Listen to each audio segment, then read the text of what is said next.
IPL নিলামের সংক্ষিপ্ত তালিকায় নাম দেখেই সবার প্রশংসা কুড়িয়েছিলেন বৈভব সূর্যবংশী। অনেকেই ভেবেছিলেন বয়স বিবেচনায় উপেক্ষিত থাকতে পারেন এই কিশোর ক্রিকেটার, কিন্তু ১৩ বছর ২৪৩ দিন বয়সী বৈভবকে পেতে বেশ একটা যুদ্ধই হয়েছে সৌদি আরবের জেদ্দায়। দিল্লি ক্যাপিটালস আর রাজস্থান রয়্যালস নেমেছিল সেই লড়াইয়ে। ৩০ লাখ বৃত্তিমূল্য থেকে শুরু, এরপর সেটা মিনিটের মধ্যেই পেরিয়ে যায় ৬০ থেকে ৭০ লাখের গড়ে।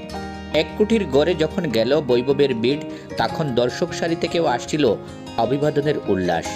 শেষ পর্যন্ত দিল্লিকে সরিয়ে ১ কোটি ১০ লাখ রুপিতে রাজস্থানের গোলাপি শিবির দলে নিল বৈভব সূর্যবংশীকে।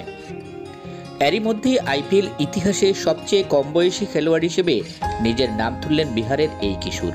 আগামী বছর তিনি ড্রেসিং রুম ভাগ করবেন যশস্বী জয়সওয়াল, সঞ্জু স্যামসন, জোফরা আর্চার, সিমরন হেটমেয়ারদের সঙ্গে। সৌভাগ্য হলে খেলতে পারেন মিচেল স্ট্রাক, জশ হেজেলউড কিংবা ট্রেন্ট বোল্টদের বিপক্ষে। মাস দুয়েক আগেই বাংলাদেশের অধিনায়ক নাজমুল হোসেন শান্তর করা পেশাদার ক্রিকেটে সবচেয়ে কম বয়সের সেঞ্চুরির বিশ্ব রেকর্ড ভেঙেছিলেন বৈভব সূর্যবংশী। বয়স মাত্র ১৩ হলেও বৈভবের নামটা তাই ভারতীয় ক্রিকেটে বেশ আলোচিত। ১৩ বছর ১৮৮ দিনে পেশাদার ক্রিকেটে সেঞ্চুরি পেয়েছিলেন এই ভারতীয় কিশোর। আর বয়সটা যেদিন ১৩ বছর ২৪৩ দিন, সেদিন বৈভব পেলেন নিজের প্রথম আইপিএল দল। বৈভবের এমন উত্থান অবশ্য ধারাবাহিক প্রক্রিয়ার ফসল। এরই মধ্যে খেলেছেন রঞ্জি ট্রফিতে। বিহারের হয়ে ১২ বছর ২৮৪ দিন বয়সে প্রথম শ্রেণীর ক্রিকেটে অভিষিক্ত হয়ে আলোচনার জন্ম দিয়েছিল বৈভব।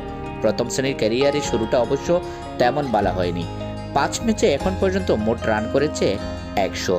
বয়স বিবেচনায় এনে অবশ্য তার রঞ্জি পারফরম্যান্সকে খুব একটা বড় চোখে দেখছেন না নির্বাচকরা। জায়গা ঠিকই পেয়েছেন ভারতের অনূর্ধ্ব-১৯ দলে। এছাড়া খেলেছেন বিনোদ মানকার ট্রফিতেও। বিহারের আন্তজেলা টুর্নামেন্ট হেমন ট্রফিতে ৮ ম্যাচে ৮০০ রানের বেশি করেছিল বৈভব। বিনু মানকর ট্রফিতে ৫ ম্যাচে এসেছে ৪০০ রান।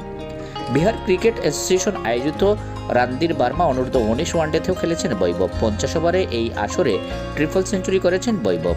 ইন্ডিয়া টুডের এক প্রতিবেদনে বলা হয়েছে, ১ বছরে বৈভব বিভিন্ন টুর্নামেন্টে মোট ৪৯টি সেঞ্চুরি করেছেন। ঘরোয়া আর বয়সভিত্তিক দলে এমন পারফরম্যান্স দিয়ে এবার আইপিএলের চূড়ান্ত তালিকায় জায়গা পেয়েছিলেন বৈভব। নিলাম থেকে পেয়েছেন নিজের প্রথম আইপিএল দল। এবার নিজেকে বড় মঞ্চে প্রমাণ করে দেখানোর পালা। বন্ধুরা, যদি ভিডিওটি ভালো লেগে থাকে তাহলে অবশ্যই একটি লাইক এবং কমেন্ট করার অনুরোধ রইল। সেই সাথে আরও একটি অনুরোধ, আপনারা যদি আমাদের চ্যানেলটিতে নতুন হয়ে থাকেন তাহলে অবশ্যই চ্যানেলটি সাবস্ক্রাইব করে পাশে থাকা বেল আইকনটি বাজিয়ে দিবেন। আর যদি ইতিমধ্যে সাবস্ক্রাইব করে থাকেন তাহলে অসংখ্য ধন্যবাদ এবং সেই সাথে কৃতজ্ঞতা।